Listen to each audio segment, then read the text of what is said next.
Welcome to the Psychology and Physical Training channel. Have you ever pondered the profound impact caregiver actions have on childhood development? Here are the impact of caregiver parenting actions and their impact on childhood development. It's a thought that deserves our attention. The caregiver's role in a child's life is pivotal.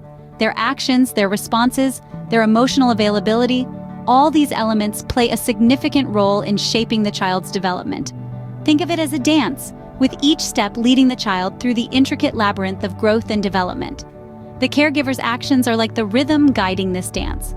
It's not just about the big decisions, but also the small, everyday choices that caregivers make, how they respond to a child's needs, how they manage their own emotions in the presence of the child, how they encourage or discourage expressions of vulnerability.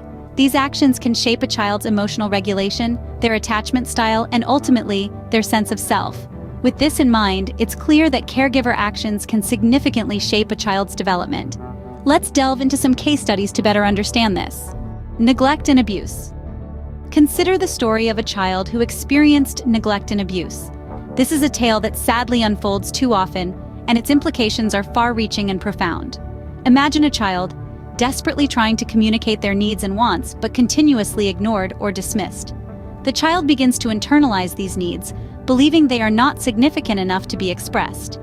This is a common consequence of neglect and abuse.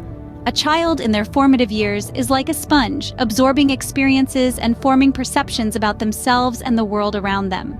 If they are repeatedly exposed to neglect and abuse, they may start to view themselves as unworthy of attention and care. Gradually, this feeling of unworthiness can seep into their emotional development, leading to a phenomenon psychologists refer to as emotional shutdown. An emotionally shut down child is one who has learned to suppress their feelings and needs as a defense mechanism against the pain of neglect and abuse.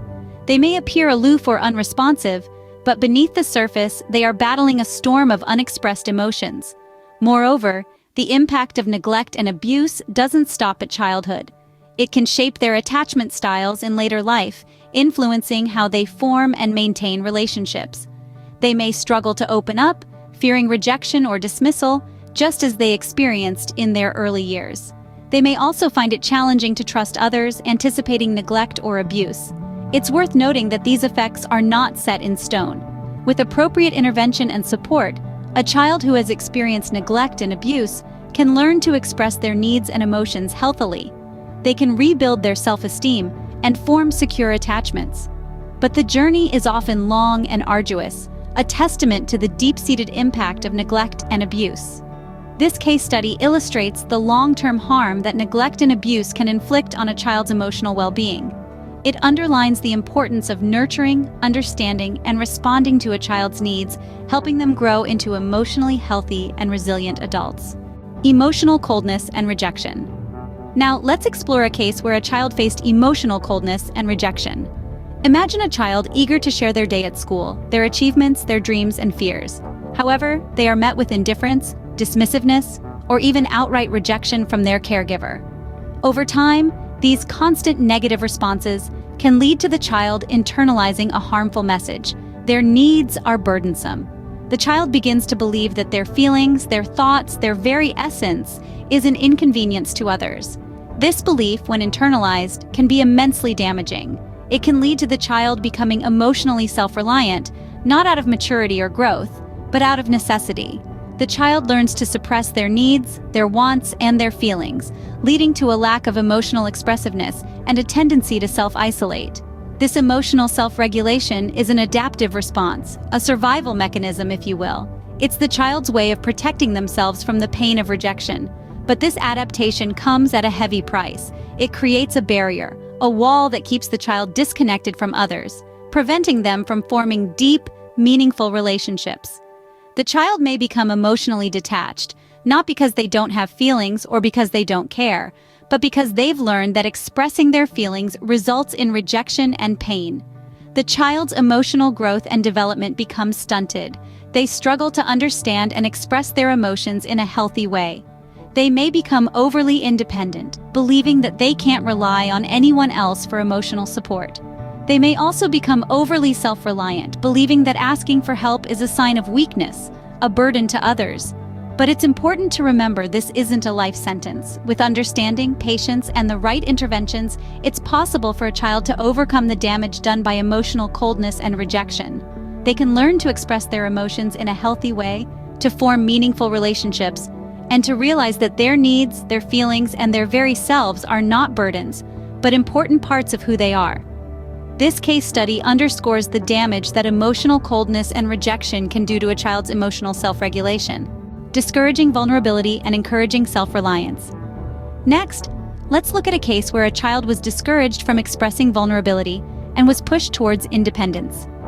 Imagine a child who's constantly told that their feelings are not important, that they shouldn't cry, that they need to toughen up. This child starts to believe that their emotions are a sign of weakness, something to be hidden and not shared. This discouragement of vulnerability can lead to self-reliance, yes, but at the cost of emotional connectivity with others. The child learns to bottle up their feelings, to rely solely on themselves, to be independent. But there's a catch. While independence is a valuable trait, overemphasis on self-reliance can lead to a deactivating attachment style. This means that the child begins to believe that they don't need anyone else, that asking for help is unnecessary. They start to see their needs as burdens, something they should handle alone. This is not healthy. Humans are social creatures. We're wired to connect, to share, to lean on each other. When a child is taught to suppress their vulnerability and to be excessively self-reliant, they're being taught to ignore this fundamental aspect of human nature. And the repercussions of this can be seen in their adult life.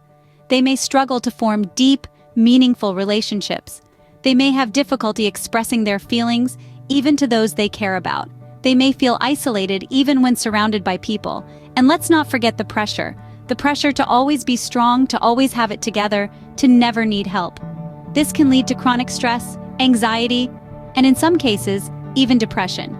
So while it's important to encourage children to be independent, it's just as important to let them know that it's okay to be vulnerable. It's okay to ask for help. It's okay to not have all the answers. It's okay to lean on others sometimes. In short, it's okay to be human. This case study shows the potential pitfalls of discouraging vulnerability and pushing for excessive self-reliance in children. Conclusion.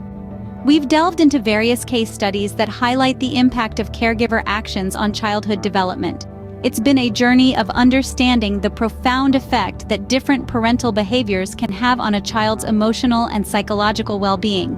We've seen how neglect and abuse can lead a child to internalize their needs and wants, making them feel unimportant and unworthy of being expressed. This damaging perception can affect their attachment styles, causing them to emotionally shut down in later stages of life. We've also explored how a caregiver's emotional coldness and rejection can burden a child with the feeling that their needs are too much. This can push them to rely on themselves for emotional regulation, a task that can be overwhelming for their young minds. Furthermore, we've discussed how hostile and threatening responses from caregivers can instill a fear of vulnerability in children. This fear often triggers a deactivating attachment strategy, making the child emotionally withdraw as a survival mechanism. We've also touched upon the impact of discouraging a child's expression of vulnerability. When a caregiver disrespects or dismisses a child's vulnerability, it forces the child to become more self-reliant and independent, sometimes to the point of believing that asking for help is a sign of weakness. On a more positive note, we've underscored the importance of teaching a child to become self-reliant and independent. However, we've also cautioned against pushing them too hard, as this can lead them to develop a deactivating attachment style, where they believe that seeking help is unnecessary. In summary, the actions of caregivers can profoundly impact a child's psychological and emotional development. It's essential to be mindful of our responses and behaviors, as they shape the way our children perceive themselves and the world around them. It's evident that caregiver actions play a pivotal role in childhood development. As caregivers, it's crucial to be aware of our actions and their potential impact on the children in our care. And if you like this video, do not forget to subscribe and follow the Psychology and Physical Training channel for more videos. Thank you for watching.